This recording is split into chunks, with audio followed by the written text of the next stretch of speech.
अच्छा भाईजान कितों दे तुसा? लियाकतपुर केड़ी जा? 44 ਚੱਕ। ਤੇ ਹੁਣ ਇੱਥਾ ਤੁਸੀਂ ਕੀ ਕਰਿੰਦੇ ਪਏ ਵੇ? ਇਹਦਾ ਮਾਲ ਕਿਤੇ ਮੈਨੂੰ ਅੱਗੇ ਤੇ ਰੋਈ ਤੇ। अच्छा रोहित ठीक ठीक ठीक। कितने दिहाड़े पहले बारिश थी ये? 3 ਦਿਹਾੜੇ थी। 3 दिहाड़े। ते वाले कितने अरसे बाद ये पानी मुक वैसी? ये 2 महीने खड़ा रहा। अच्छा धांधे भी थी वे तुसा? ना ना धंधे काम से था ये बस थोंदे ऐसी जड़े नो है धंधे करे। अच्छा यानी कि पीवण वास्ते यो इस्तेमाल थी? हां पीवण वास्ते भी हर शय वास्ते। सालन शालन इंदा बड़े देवे? हर शय। और इंदे विच तो बीमारियां शिमारियां होंदे उसे क्या ना? शफा है बीमारी। अच्छा रास आया करे तो आपको? हां ए जड़े जड़े बंदे ए तो फिर देखा ना कि बंदे बीमारियां होए उनके पानी पीने पूछी फेटती है ना तो आए ना खाचे थी। अच्छा अच्छा अच्छा खाचे थी तो आए रोही सही तो सही हुन ये पानी आपरे इलाके दे जा पानी पी बंदा गुजरे बीमार। जी हाँ जी हाँ जी हाँ पाक के खा दवाई को खाचे सही सही सही सही वाल हुन तुसा यानी कि अगू टोबे ते वेसो आगे ते वालू तो अगू वाल कितने महीने बाद घर में देवे? 4 महीने बाद। ओए कितना माल है तुम्हारे को? माल है 100 खान कितने बंदे संभालने वाले? 3 बंदे। 3 बंदे ते वाले जड़ा खीर शीर होंदे विचेंदे वे क्या करेंदे? विचेंदे है से ना विके तो बताओ थे घियो बड़े में से घियो वाल घियो विचेंदे वे। अच्छा ते लोग बाहरों आते गिंदे होसन? हां क्या रेट है इतना किलो दा? 1600 मण किलो ना घियो दा ना खीर दा 2200 रुपये मण। अच्छा अच्छा अच्छा अच्छा ठीक ठीक ठीक मेहरबानी भाईजान। बिस्मिल्लाहिर्रहमानिर्रहीम अस्सलाम वालेकुम। उम्मीद करता हूँ कि आप सब लोग खैरियत से होंगे। तो आज मैं निकला हुआ हूँ बड़ी रोही में यानी कि किला द्रावड़ से आगे उसको बड़ी रोही कहा जाता है वहाँ मैं निकला हुआ हूँ। तो तकरीबन किला द्रावड़ से 25 किलोमीटर के फासले पर ये अजीम वाला टोबा है। टोबा उस जगह को कहते हैं जहाँ पर बारिश का पानी जो है वो इकट्ठा हो जाता है। तो दूर दराज के इलाकों में रहने वाले वो लोग जिनके पास बहुत ज़्यादा माल मवेशी होता है सैकड़ों की तादाद में वो पानी की तलाश में और घास की तलाश में जो है चोलिस्तान में निकल आते हैं। चोलिस्तान में जब वो निकलते हैं तो फिर वो टोबे से टोबे जो है माइग्रेट करते हैं। जब एक जगह पे एक टोबे पर पानी ख़त्म हो जाता है तो फिर वो दूसरी जगह पर दूसरे टोबे पर शिफ्ट कर जाते हैं। तो इसलिए क्योंकि 3-4 दिन पहले जो है यहाँ पर चोलिस्तान में काफ़ी बारिश हुई है और टोबे जो हैं भर गए हैं। तो मैं यहाँ पर मौजूद हूँ। इसको कहते हैं अजीम वाला टोबा। अजीम वाला टोबा इसलिए कहते हैं कि यहाँ पर सबसे पहले जो शख्स आबाद हुआ था उसका नाम अजीम था। उसने इस टोबे की बुनियाद रखी थी। ट्रैक्टरों के ज़रिए जो है इस जगह पर मिट्टी निकाली गई। मिट्टी निकाल के इसको अच्छी तरह से इसकी गुलाई की गई। गुलाई करने के बाद जब भी बारिश होती थी तो जगह जगह से मिट्टी उठा ली गई ताकि जहाँ भी बारिश का पानी है वो अपना रास्ता बनाता हुआ सीधा यहाँ पर इकट्ठा होता जाए। क्योंकि यहाँ ज़ेरे ज़मीन जो पानी है वो बहुत कड़वा है, पीने के काबिल नहीं है और अगर ज़मीनों को या इंसान पिए तो उससे बीमारियाँ पैदा होती हैं। और ज़मीन तो ऐसे समझ लें अगर ज़मीन काश्तकारी के लिए उसको इस्तेमाल किया जाए तो बिल्कुल ही काश्तकारी यहाँ पर तो मुमकिन ही नहीं हो सकती उस पानी से। तो जब ये बारिश होती है तो यहाँ पर इस तरह के टोबों के ऊपर पानी जमा हो जाता है। तो ये आपको बच्चे नहाते हुए भी इसमें नज़र आ रहे होंगे। यहाँ पे जो लोग आबाद होते हैं जो चरवाहे होते हैं ज़्यादातर यहाँ पर चरवाहे ही आते हैं तो यहाँ पर वो स्टे करते हैं। फिर जब ये पानी ख़त्म हो जाता है दूसरे टोबे पर शिफ्ट कर जाते हैं। तो क्योंकि बारिश हुई है 3-4 दिन पहले तो ये टोबा भी भर चुका है। तो अब काफ़ी सारे जो चरवाहे हैं यहाँ पर आ रहे हैं, यहाँ पर 1-2 दिन गुजारते हैं, फिर उसके बाद आगे शिफ्ट कर जाते हैं, फिर और लोग आ जाते हैं, फिर आगे शिफ्ट कर जाते हैं। ये काफ़ी बड़ा टोब है, दूर दूर तक आपको नज़र आ रहा होगा और ये काफ़ी गहरा भी है।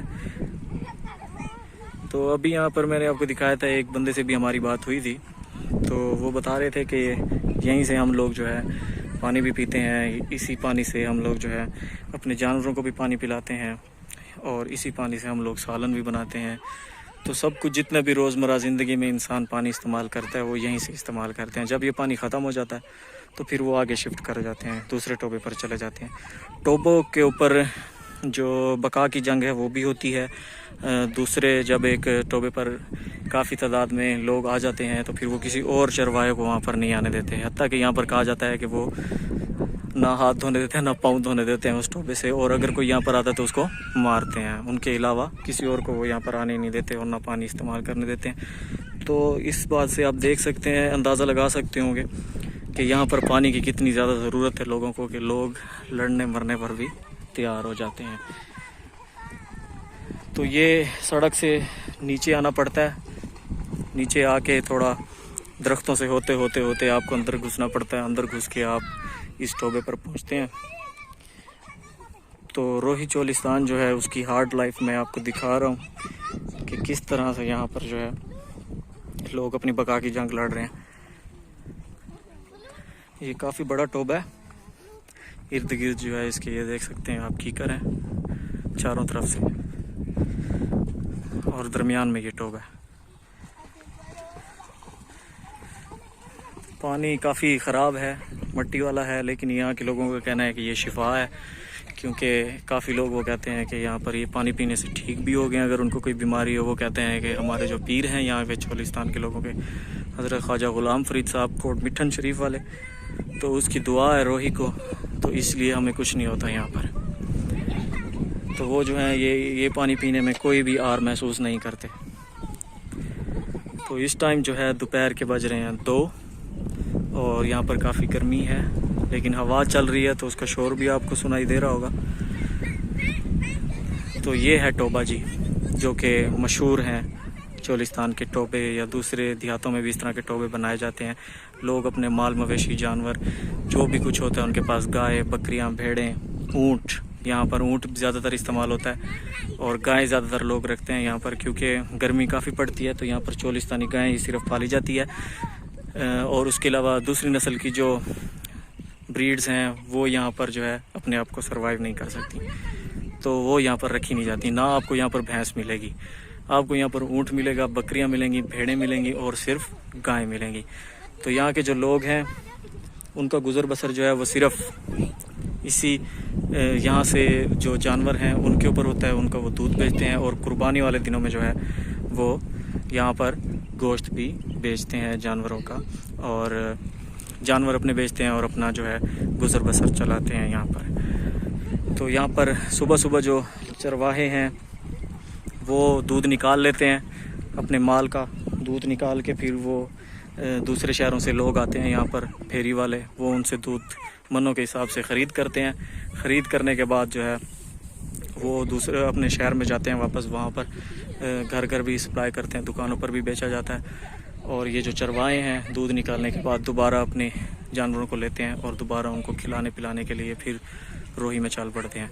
और एक बात और भी आपको यहाँ पर बता दूं कि यहाँ पर जो जानवर हैं उनके ऊपर ख़ास किस्म के निशान बनाए जाते हैं, ताकि हर जो चरवाहा है, जो यहाँ के बड़े बड़े चरवाहे हैं, उनका एक निशान होता है मखसूस, तो वो हर जानवर के ऊपर वो जो है निशान बना हुआ होता है। और उससे ये होता है कि वो जानवर ना आपस में मिलते हैं और ना वो चोरी होते हैं। तो वो जानवरों को ऐसे खुला ही छोड़ देते हैं, तो फिर शाम को जाके वो देख लेते हैं, जो उनका जानवर होता है वो उसको पकड़ कर ले आते हैं।